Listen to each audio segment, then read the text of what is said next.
Assalamualaikum dan salam sejahtera. Bertemu lagi kita dalam membincangkan subtopik yang terakhir bagi bab 1 tingkatan 5, iaitu perkembangan nasionalisme di Asia Tenggara. Perkembangan nasionalisme di Asia Tenggara dapat dibahagikan kepada dua tahap. Tahap pertama merupakan penentangan secara terbuka tetapi bersifat setempat dan tidak berorganisasi. Isu-isu kebudayaan, agama, dan juga hak pribumi menjadi faktor pencetus nasionalisme.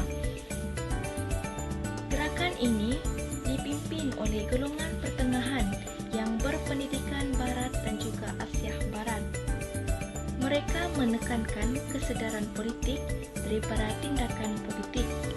Mereka juga menuntut hak-hak mereka dan juga taraf hidup dibaiki.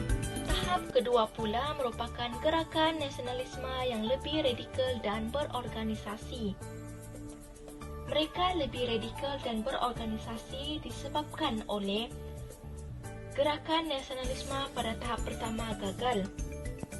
Gerakan pada tahap kedua ini dipimpin oleh golongan yang berpendidikan serta berpengetahuan luas dalam bidang kebudayaan dan ilmu pengetahuan Barat.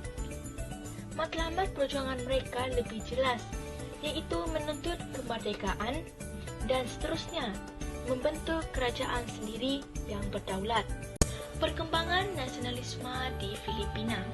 Gerakan nasionalisme di Filipina mendahului negara lain di Asia Tenggara. Tahap pertama gerakan nasionalisme bermula daripada gerakan Dakia yang dipimpin oleh Jos Rizal. Mereka menuntut supaya Filipina dijadikan sebagai wilayah Spanyol, diberikan hak yang sama seperti yang diperolehi bangsa Spanyol dan juga kebebasan untuk bersuara.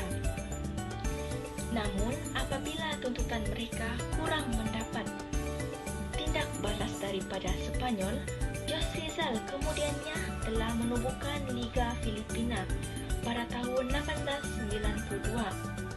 Penubuhan tersebut bertujuan untuk mendesak kerajaan Spanyol supaya melakukan pembaharuan dari segi politik, ekonomi dan juga sosial. Kerajaan Spanyol akhirnya berasa terancam, lalu Jos Rizal ditangkap dan dibuang negeri ke Dapitan yang terletak di Mindanao. Jos Rizal akhirnya dikenakan hukuman bunuh atas tuduhan terlibat dalam gerakan pemberontakan. Gerakan nasionalisme tahap kedua di Filipina bermula apabila Andres Bonifacio telah menubuhkan Katipunan. Katipunan menggunakan media cetak untuk menyebarkan fahaman revolusi kepada rakyat. Contohnya, Kalayan merupakan akhbar rasmi pertubuhan tersebut. Pada tahun 1896, Katipunan telah melancarkan revolusi bersenjata untuk menggulingkan pemerintahan Spanyol namun gagal. Katipunan akhirnya semakin lemah selepas Bonifacio dihukum mati oleh Emilio Aguinaldo pada tahun 1897. Setelah itu, Aguinaldo telah mengadakan kerjasama dengan Amerika Syarikat dan berjaya mengusir Spanyol pada tahun 1898. Namun, penyingkiran Spanyol itu telah memulakan penguasaan Amerika Syarikat terhadap Filipina. Pengisytiharaan kemerdekaan Filipina oleh Aguinaldo pada tahun 1899 tidak disahkan oleh Amerika Syarikat. Dengan itu, revolusi diteruskan sehingga Aguinaldo ditangkap pada tahun 1901. Sergio Osmeña telah dilantik untuk mengetuai Dewan Perhimpunan apabila partinya iaitu Parti Nasional memenangi pilihan raya pada tahun 1907.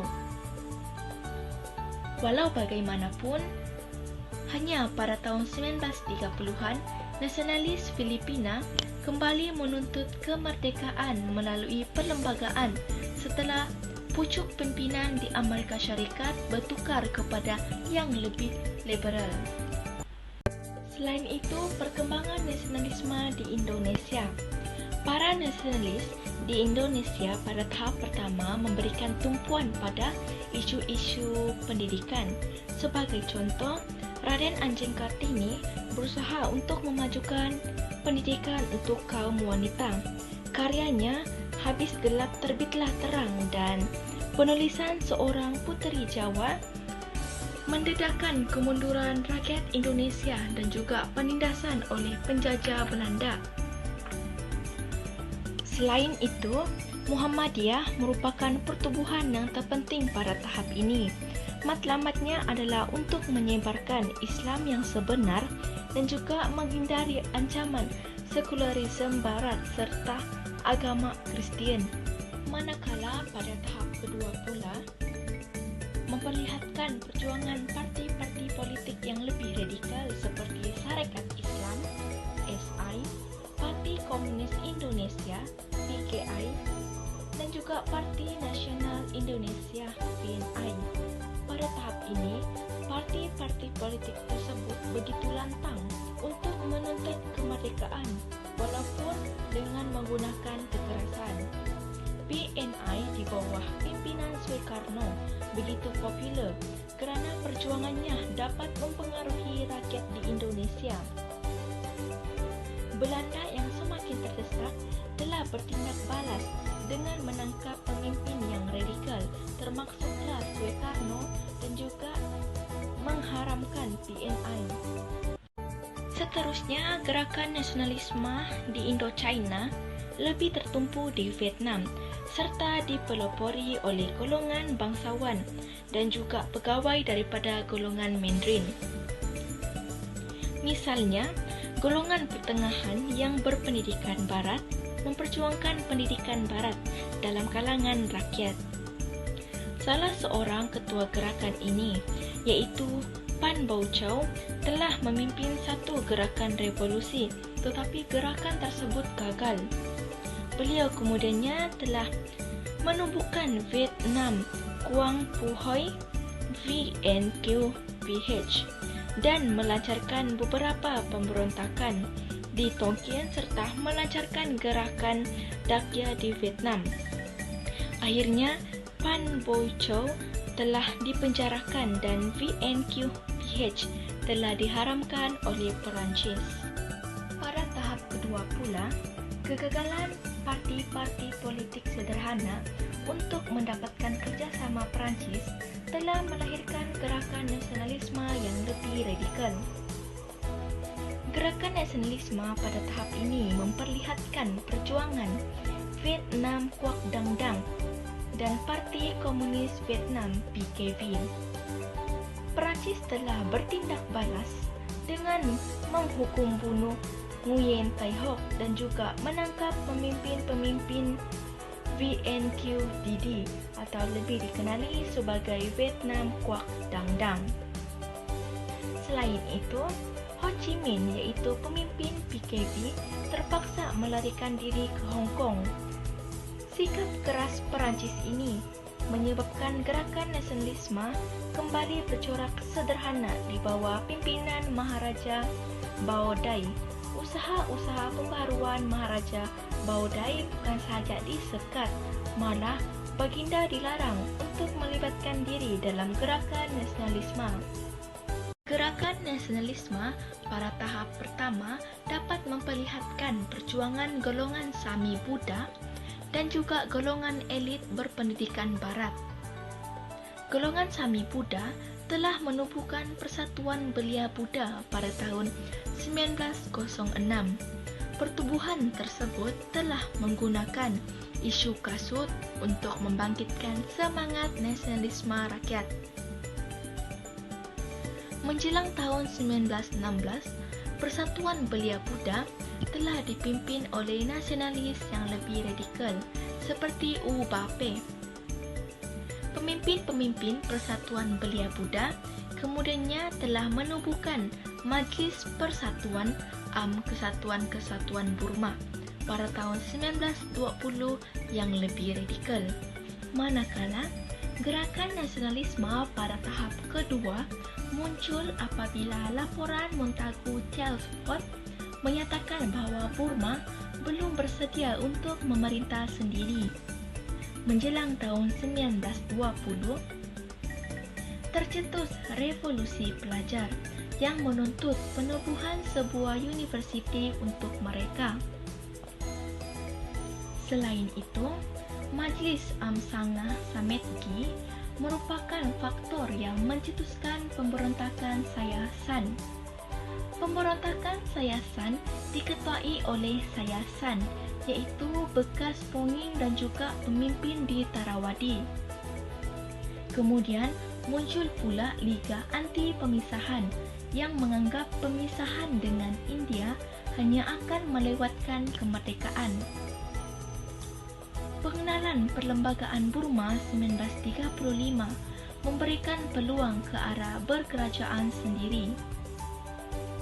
Golongan takin, iaitu Siswaza University, telah menubuhkan Parti Domaba Asiayon pada tahun 1935, di mana mereka menuntut kemerdekaan.